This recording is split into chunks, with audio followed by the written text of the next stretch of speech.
ተውዘኑለት ለእግዚአብሔር ክርስቲያኖች እውነት እንዘንለት እንዴት አይነት አምላክ ቢሆን ነው እንደዚህ የተንከባከበን ሌላው ደክሞ የሚገባበት እኛ ግን ከመድከምም ባለፈ በጥቂት ነገር እንድንወርሰው ያረጋናል ምን አይነት አምላክ ነው በእውነት እግዚአብሔር ቸር ነው በቃ ይሄን የሚያክል ሰማያዊ መንግስቱን እንዲሁ ዝም ብሎ በፍርፋሪ ወረሱት ይላል በቃ ውሃ ጠጣ የታረዘ አልብስ የታሰረ ጠይቅ እንግዳ ተቀበል ብሎ የኔን መንግስት ወረስ እንኳን የእግዚአብሔርን መንግስት ቀርቶኮ በዚህች መሬት ባለችው እንኳን ስልጣናችን ይሄን በጎ ነገር ስላደረክ ተብሎ ማን ወንበር ይሰጣል ማን አብረኸኝ ተቀመጥ ይልሃል ማን ከገባህበት መውጣት የለም ከተቀመጥክበት መውረድ የለም ይልሃል አንዱ እግዚአብሔር ብቻ ነው ይሄን ሊያደርግ የሚችለው የሚያደርገውም ጭምር በጣም ነው የሚደንቀው እግዚአብሔር የወደደውን ሁሉ ያደርጋል ክርስቲያኖች የሰጠንን ጸጋ አናጉረምርምበት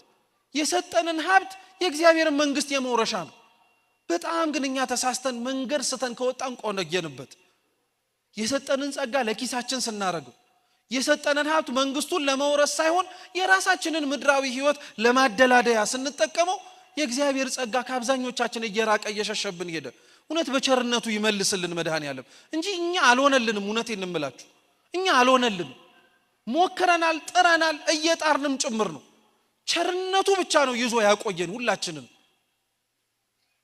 እያንዳንዱ ነፋስ ወደ ወደደው ይነፍሳል በቃ ስለዚህ እግዚአብሔር የወደደውን እንዴት ማክበር እንዳለበት ያውቃል እኛ ለስጋዊ አይን የምናያቸው ሰዎች የጎደለባቸው እኛ በስጋዊ አይን ስንመለከታቸው የተሻለ ቢሰጣቸው የተሻለ ሊያደርጉ ይችላሉ ብለን የምናስባቸው ሰዎች አሉ ልብ ብላችሁ ስሙ በነገራችን ላይ በተለይ በጥቂቱ የታመኑ በተለይ ባላቸው መልካም ነገራቸው ላይ በመነሳት ምን አለ የተሻለ ነገር ባደረገላቸው ብለን ለምንላቸው ሰዎች ይሄ ጥሩ ምሳሌ ነው ልብ ብላችሁ ስሙ መጽሐፈ ስንክሳራችን ላይ ታኅሳስ 7 ላይ ተጽፎ የሚገኝ የአባ ዳንኤል የሚባል ታሪክ አለ በረከቱ ለሁላችን ትድረሰን አባ ዳንኤል አንድ ድንጋይ በመጥረብ ይተዳደር የነበረ አንድ ሰው ነበር እየሰማችሁ ነው ድንጋይ በመጥረብ ይተዳደር የነበረ አንድ ሰው ነበር እና ያ ድንጋይ በመጥረብ ይተዳደር የነበረው ሰው ከሚያገኛት ትንሽ ገቢው እየመጸወተ ለቤተ ክርስቲያን ይሰጣል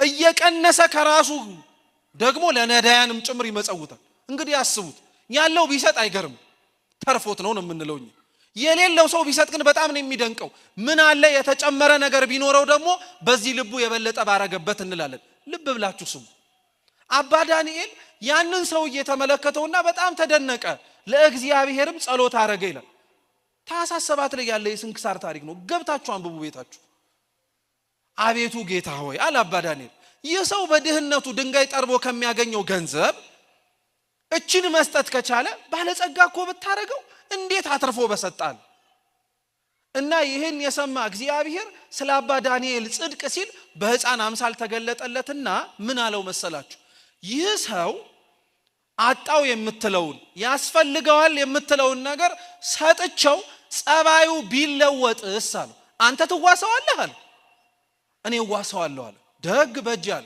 አንድ ብረድስት ሙሉ ወርቅ እግዚአብሔር አምላክ ሰጠው ይላል ወዲያውኑ ሳይውል ሳያድር ድንጋይ ጠራቢ የሆነው ሰው የተለመነለትን ሀብት ሲያገኝ ግን አመሉ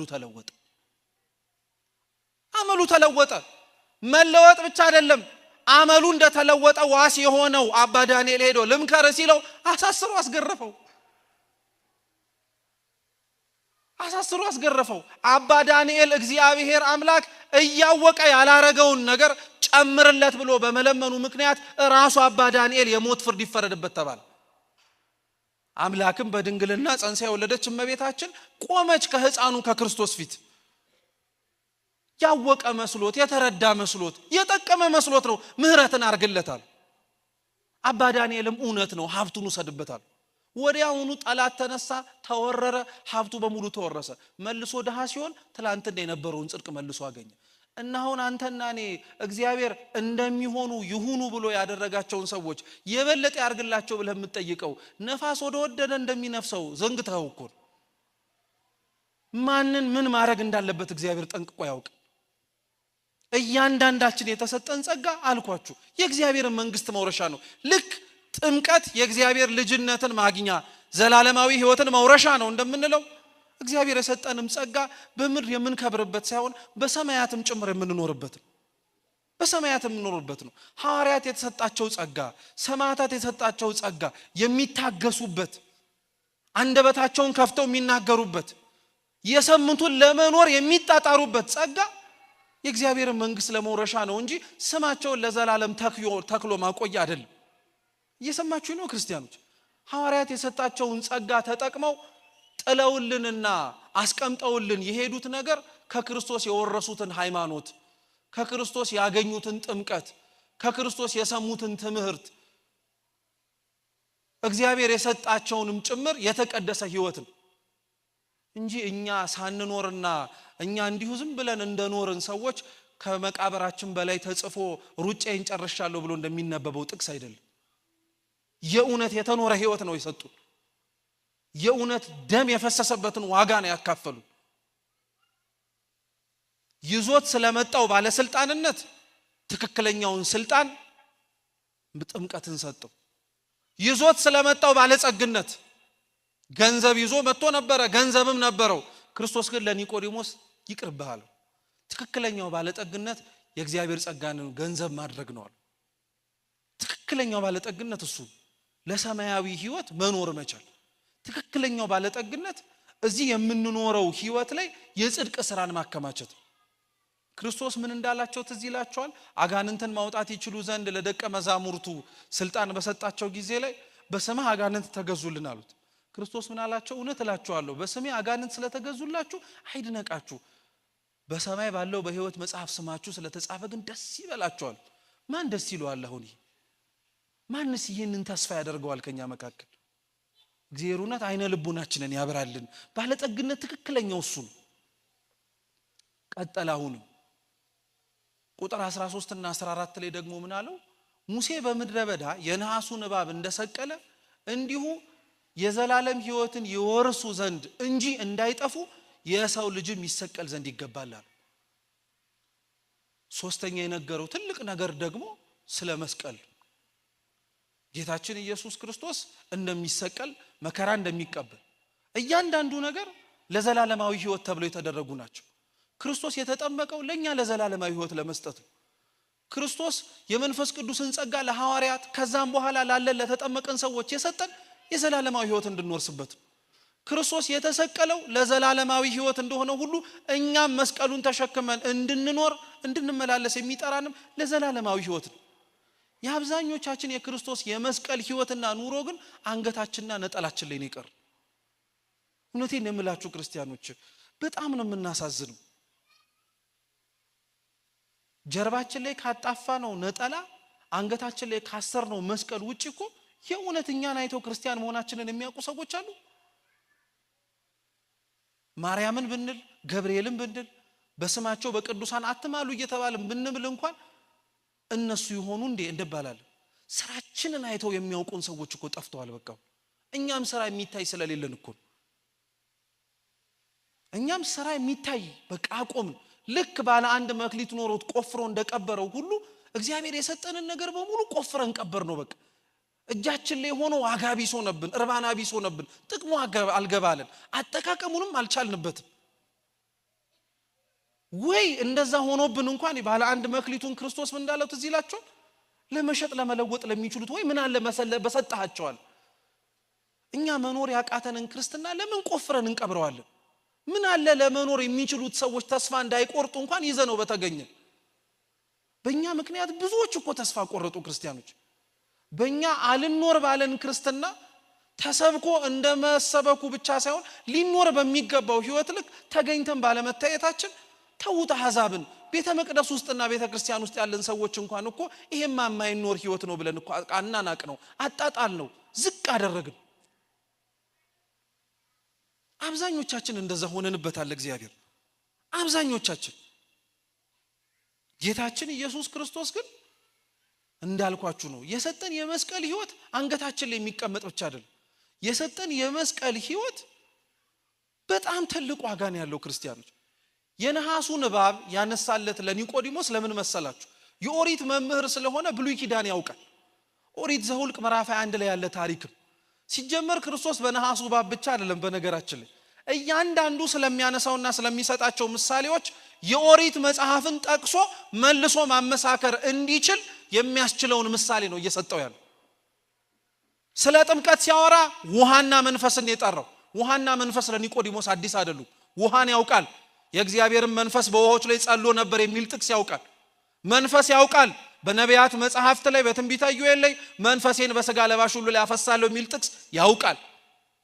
ነፋስ ወደ ወደደው ይነፍሳል ብሎ ስለ መንፈስ ቅዱስ ሲያወራ ነፋስ መንፈስ ቅዱስ እንደሚባል ጠንቅቆ ያውቃል። እግዚአብሔርም የሕይወትን እስትንፋስ የሰው ላይ እፍ አለበት የሚል ጥቅስ ያውቃል። በመናውቀው ነው እግዚአብሔር አምላክ የሚያስተምረን። አይገርማችሁ? ሌላ አዲስ ነገር የሚያመጣ እንዳይመስላችሁ። በመናውቀው ቅርብ በሆነን ሲሰበክልን መስማትና ማዳመጥ አዳምጠንም ተርጉመን መረዳት የሚገባንን ነገር ነው መልሰን እንድንመለከተው እንድናስተውል የሚያደርገን። እግዚአብሔር ለሁላችን ማስተዋል እንድንችል ይርዳል። ተመሳሳይ ነው አሁንም እያደረገለት ያለው።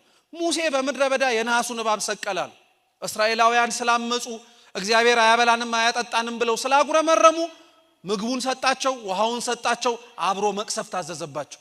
የሚያጉረመርም በእግዚአብሔር ሊያደርገው በሚችል ነገር ላይ እየተጠራጠረ እግዚአብሔርን የሚያማው ሰው እግዚአብሔር የለመነውን ሊሰጠው ይችላል። አብሮ ግን መቅሰፍትን የሚያዝበት በልቶ እንዳይጠግብ ጠጥቶ እንዳይረካ ከእግዚአብሔር የተቀበለውን እድሜ ጨምሮለት እንዳያመሰግነው ነው የሚያደርገው። እንዲህ ከመቀሰፍ እግዚአብሔር ይጠብቀን። እያንዳንዱን እባብን የሰደደባቸው ሊያውም መርዛም እባብ ሰኮናቸውን እየነደፈ ብዙሃን ሞቱ። ተነድፈው ለሞት ደግሞ የሚጣጣሩም ነበሩ። ያጉረመረሙበት እግዚአብሔር ፊት መቆም ስላቃታቸው ወደ ሙሴ ግን ሄዱና ምን አሉ? ሙሴ ሆይ ጸልይልን፣ የመጣብን ነገር መዓቱን እግዚአብሔር እንዲያርቅልን ለምንልን አሉ። እግዚአብሔር ቁጣውን በምህረት መዓቱን በትዕግስት የሚመልስ የቅዱሳንን ልመና የሚሰማ አምላክ ነው። እንግዲያውስ አለው ሙሴን የነሐሱን እባብ ሰርተ በዓላማ ላይ ስቀላል።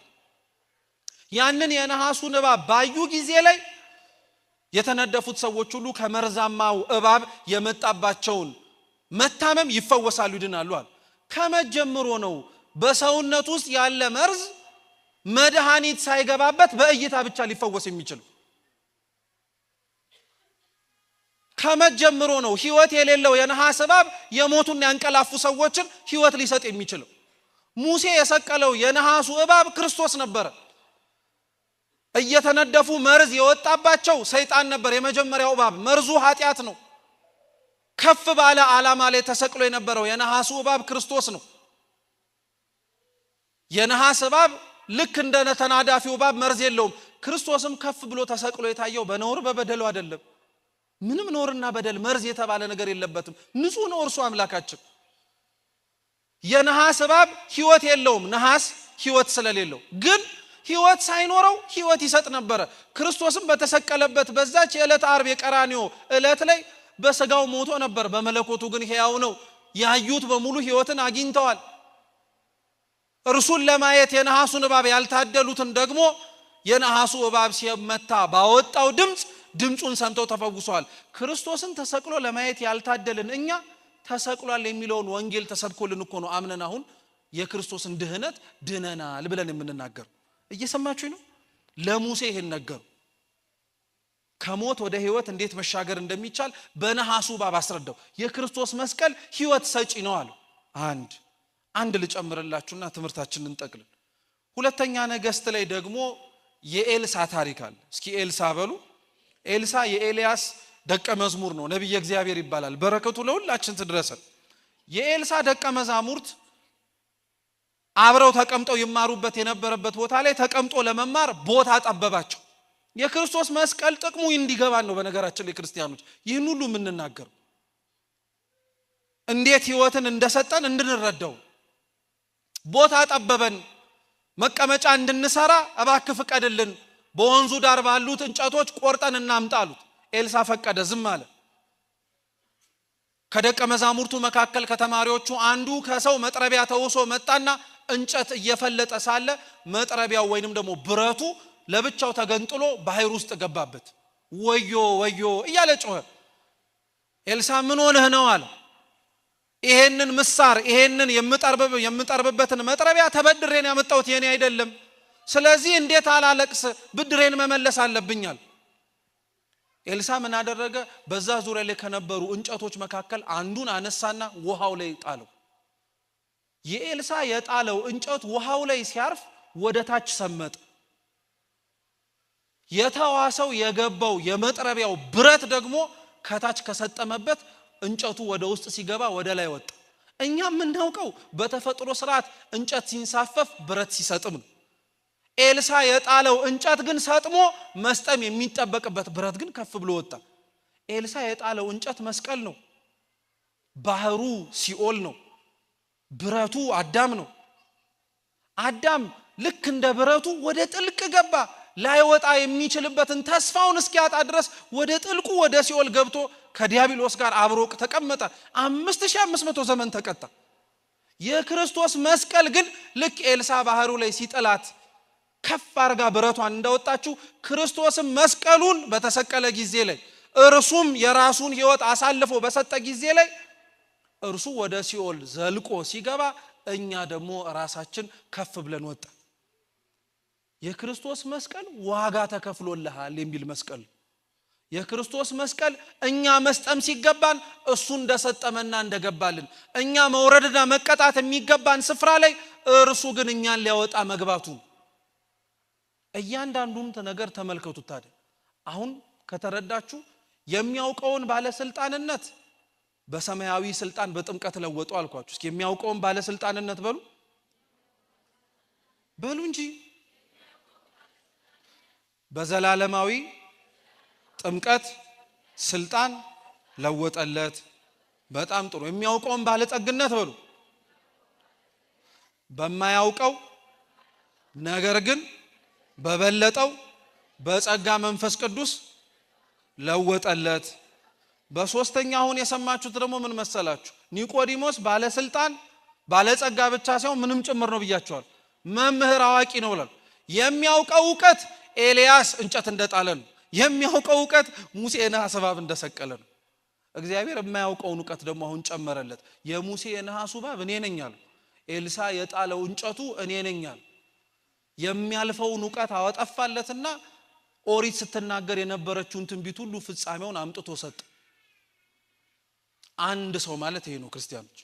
ይሄ አንድ ሰው ሁላችንም እንደሆነን ደግሞ እንዳዘነጉት እንደ ኒቆዲሞስ የተሰበከለትን ጥምቀት የተጠመቅን፣ እንደ ኒቆዲሞስ የተነገረለትን ጸጋ መንፈስ ቅዱስ ተጠምቀን ገንዘብ ያደረግን፣ እንደ ኒቆዲሞስ የሰማውን የክርስቶስን መስቀል ተሸክመን መኖር እንድንችል እግዚአብሔር የመረጠን ሰዎች ነን። ዳግመኛ ከእርሱ ጋር መኖር እንድንችል ይህን አምላካችን ለሁላችን ያድርግልን። የሰማነውን በልቦናችን ሰሌዳ ይጻፍልን። ወስብሐት ለእግዚአብሔር።